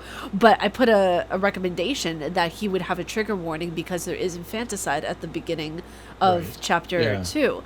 And it's one of those topics of where people, oh my god, people got so pissed off at me that I wanted to have a trigger warning for that. And it's like, we are adults, we can handle uncomfortable situations, but there should at least be something incorporated into the game where you have like a mechanism or something that prepares you, or like a trigger warning or something, because infanticide, suicidal ideation, a character getting punched in the stomach when she's pregnant, same thing that Last of Us Part 2 did. Well, the character got shot in Last of Us Part 2, but it's the same concept of where he can have those uncomfortable moments, yes, but I wish that he would have, like, when it meant for, like, I don't know even how to describe it. It's like those moments of where you're supposed to sit in the discomfort in a positive way. He didn't have that. Yeah, that's really interesting. It can be so tricky too, because trauma is something that's so individualized, and what doesn't bother one person bothers other people. And understanding how to balance across that tightrope is tough for creators as well. That's tricky. That's a tough one. Yeah, it is. And that's the thing of where I don't, and maybe you can tell me, like, as a journalist, how do you find yourself navigating those waters of where you would want to suggest something like a trigger warning be put into a game, but you also think that people should sit in the uncomfort with certain things? Because I definitely think that the artist has the right to discuss their art and portray it the way they want to. It's my issue that I'm having that leads me to want to put in a trigger warning. So how would you go about doing something like that in your position? Yeah, I mean, that is a hard one, because I think that, like, we shouldn't be afraid to write stories with hard and emotionally difficult moments, right? With the recognition that some of those will be impactful for people to sit in and learn from. Trauma, though, isn't something necessarily that experiencing or having surface randomly. And so if some of those things don't bother me because I don't have trauma associated with them, I can sit there and I'll feel uncomfortable and I won't like it, but I'll think about how it impacts the story.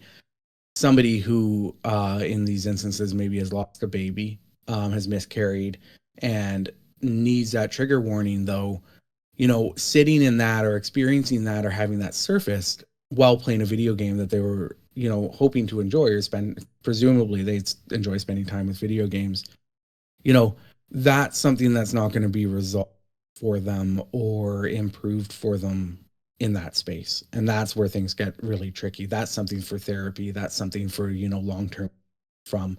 And so being, jump scared by that, is something that I think we have a lot of learning. We don't want to create situations where game makers or musicians or filmmakers or people who write books are afraid to, like, tell difficult stories. But how do we make sure that the people who will be negatively impacted by those stories understand what they're getting themselves into? Yeah, and that's That's the the thing too line. of Yeah. yeah, and that's the thing too of where like even when my review for the Outlast trials at Windows Central, I explicitly made people aware that when you are purchasing this game, you are understanding what you are buying. You are Yeah. understanding that you are. I'm paraphrasing myself right now, but you are understanding the consequences of the actions of purchasing this game. Yeah.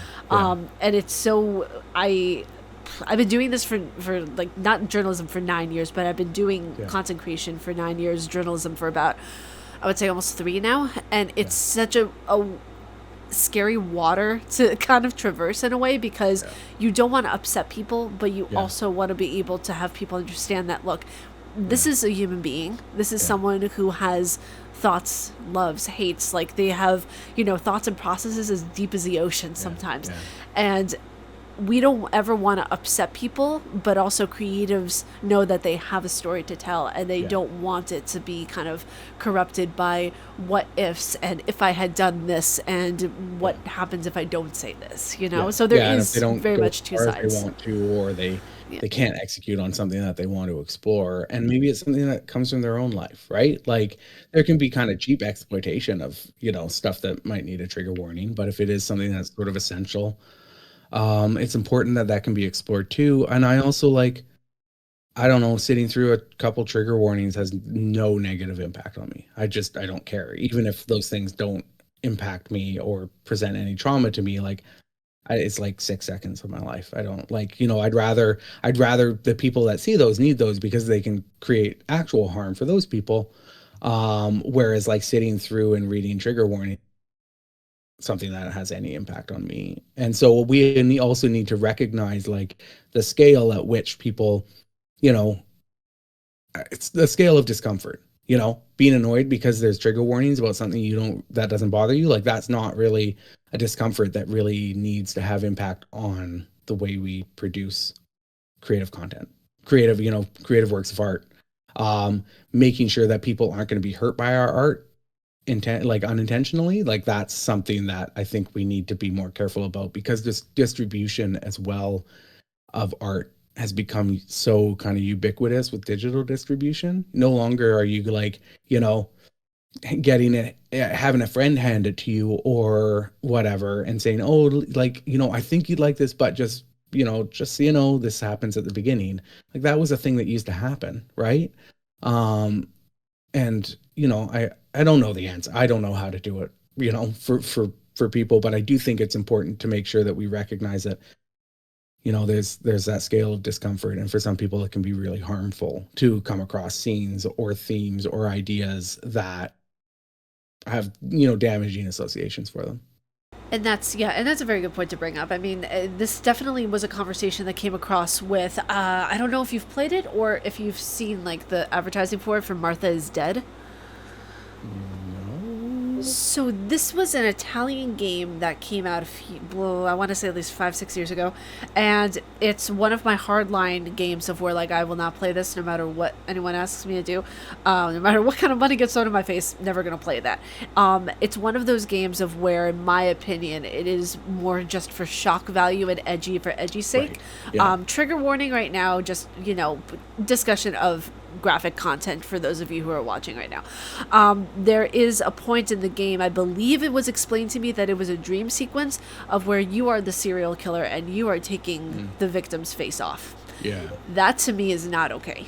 Because what if you have a child playing this game? What if you have, someone who has, violence idealization? There's so many different factors of where I feel like as a creative and you're creating something like that. Plus, I mean, like, I don't say this to gloat. I say this because I think with this more so lens for psychology. I have a degree in psychology.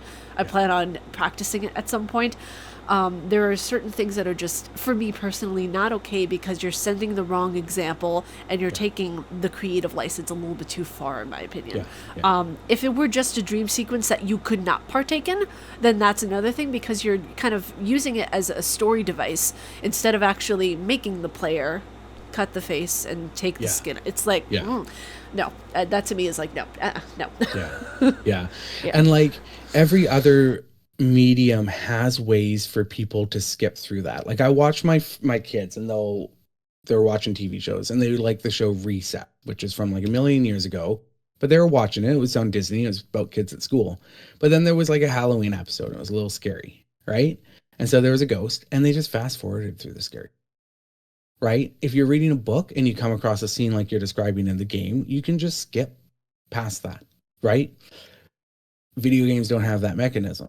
They don't have mechanisms for skipping past parts that make you feel uncomfortable, unlike every other creative medium. You can skip the song on your CD player. Now I'm aging myself. You can skip the song on your phone if you don't like it or it brings up bad feelings. And so like the idea that video games are special, that they should force people to play through or experience traumatic moments, is just like something that no other medium does, right? And I think that there should always be agency on the person consuming the media to be able to skip or consume it in the way that works best for them. And that's also why I think accessibility broadly, like I think we're broadly talking about accessibility, right? That is just as important an accessibility feature as like any other one that has accessibility for motor skills or vision deficiencies or whatever. I think most people agree that it's great for games to have those, and I think that as we talk about trigger warnings, that's accessibility just from a different angle, like a different part of the human kind of experience. Yeah, and the human psyche is something that's so incredibly delicate, because when a traumatic event happens in the brain, it's something just, it shifts, it turns, it's something of where the brain goes through like a state of, I need to protect myself, I need to just save myself at all costs. And no matter what it is, even if it's something incredibly light duty, even if it's referencing a point of trauma that happened way in the way back, the brain will go instantly to that point. So I mean, like, there are so many insensitive comments that I'll even get on videos of where people are saying that you should just grow up, you don't need a trigger warning. And that's how I know people have not been through the ringer in life. I know I'm majorly assuming right now, but people would not say that. It wouldn't even cross their brain to say something like that if they had even gone through something just remotely difficult in their life. Yeah, or conversely, like another situation is that they were taught to bury any trauma that they have as well, without like understanding, because it's so important that we understand our trauma and understand what triggers are, where they come up and how they impact us. But that's a lot of work, and that's scary to do, right? And a lot of people weren't taught to be able to do that as well. So like, I don't know, it's so tricky, but I just think that there's no value not understanding the way that our art impacts people broadly across like such a wide spectrum. There's like an infinite number of people out there with their own way, because we all bring an experience. Once it's out in the world, like that experience belongs to the player or the reader or the viewer as much as it belongs to the creator at that point. Exactly. And I know we got on like a really heavy topic, but I appreciate you going down to this rabbit hole with me, because I feel like it's such a valuable thing for people to hear discussed, because, even in, Dark Souls, there's so many different mental health discussions that absolutely. occur, 100%. It's absolutely incredible. Yeah. One of the last topics I wanted to dive into was this discussion of when you were playing Dark Souls and when you were thinking on how to approach certain bosses or certain areas. What was the place that you feel like you had the kind of, besides a bed of chaos, I would say, the trickiest time maneuvering, not because it was difficult, but because of its uniqueness? Yeah, I would go back to the catacombs, which was somewhere where like my traditional approach just didn't work, right? Where I could sort of just strong arm my way one enemy at a time, stop and heal if I needed to. Um, so it became such like a game of resource management because of the skeletons respawn, right? And it's dark, and there's lots of places to fall. And so all the tools and like things I'd learned going through, the early castle and some of the other early stages, I went into the catacomb early because I wanted something down there. The ability to kindle bonfires, I think.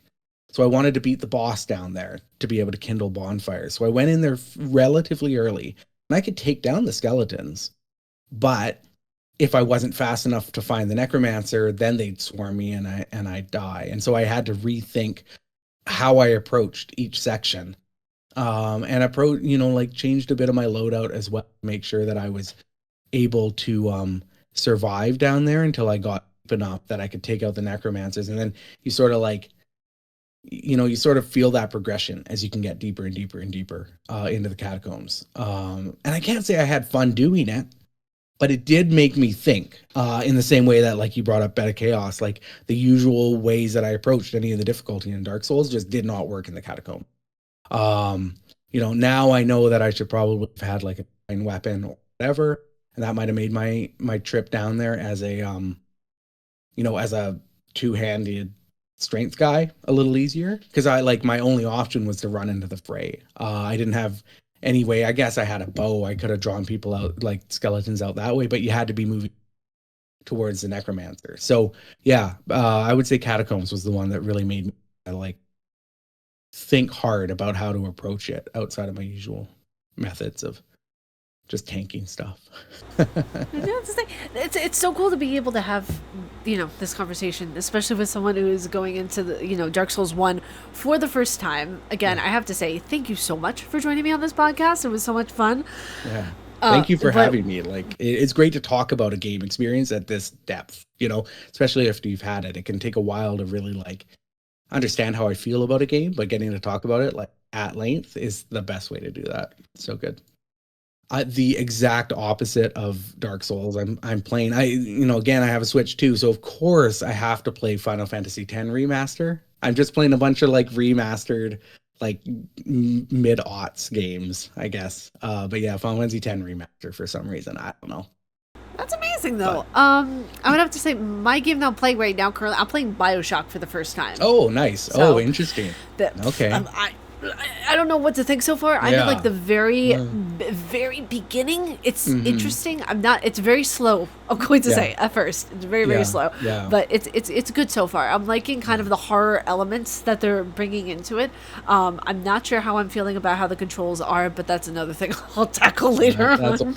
Games. The thing, I played Dark Souls on Switch, and so it like flip-flops the confirm and cancel buttons, which was like, that was the real Dark Souls of the experience. Was like everything else confirm is A and cancel is B on the Switch, except when I'm in Dark Souls.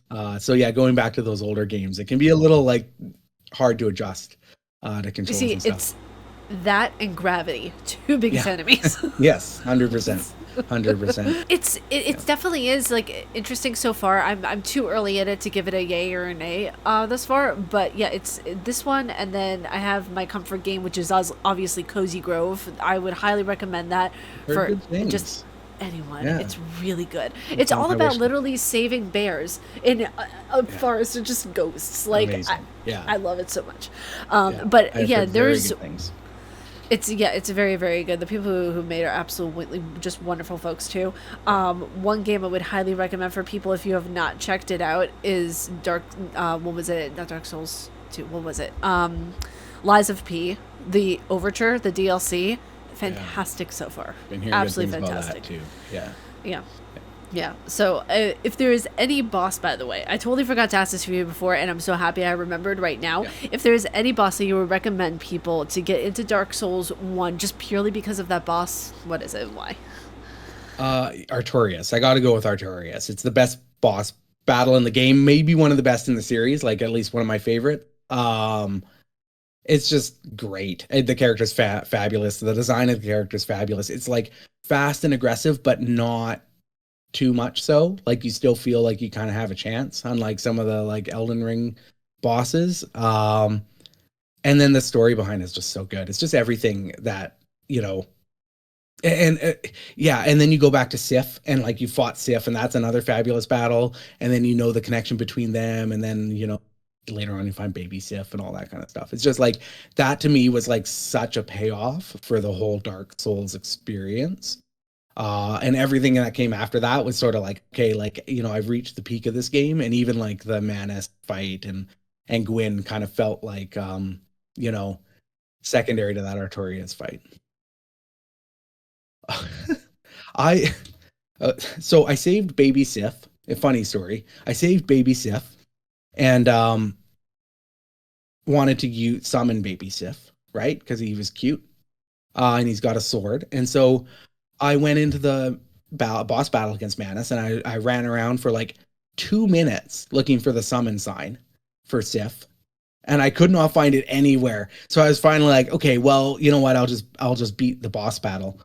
So I just beat Manus first try after running around for 2 minutes looking for the summon sign, and then the next morning I woke up and I was like, oh, I was not human. I was hollow. That's why I couldn't find the summon sign. so, so I just like, it was the weirdest battle for me in the game.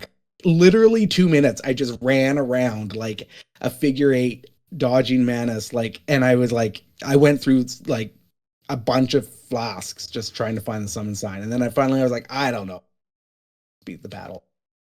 And then, yeah. Okay, so first of all, how dare you beat that boss so well? I heard it was really hard. It was not hard for me. I got bonked so many times that I was just like, you know what? Fuck this. I'm going over and I'm cheesing this guy. The way that I cheesed him was actually kind of funny because I went over and I saw that, you know how if you're online, you can see like remnants of other players in the game and everything. I saw a remnant of a player who is outlined on like the edge of a hole area. And I'm like, what is this?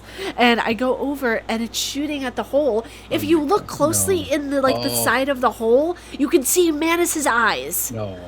I'm like from above? Because you kind of slide down into the... Yes. Oh my gosh. From above. So what I did, I had, I think, over 900 arrows. And I was just holding on to them. I just went... It took me about an hour. Yeah, but I got kidding. Yeah, no kidding. After like 2 hours of trying to beat him, I was like, this is just worth it. yeah, fabulous. I tried to cheese one boss with arrows, but I was doing like 3 damage. I was like, just gonna fight them normally because like it just did not seem worth it. But yeah, that was a good boss battle. So good game. But no, it's so much fun to get to talk about Souls games. I could literally talk about it for hours on end. Aidan, thank you so much for joining me in this podcast of the Hunter's Cafe. If you guys like our faces and what we do, please be sure to subscribe and hit that bell down below. May you find your worth in the waking world, dear hunter, and I will see you in the next one. Ubasa.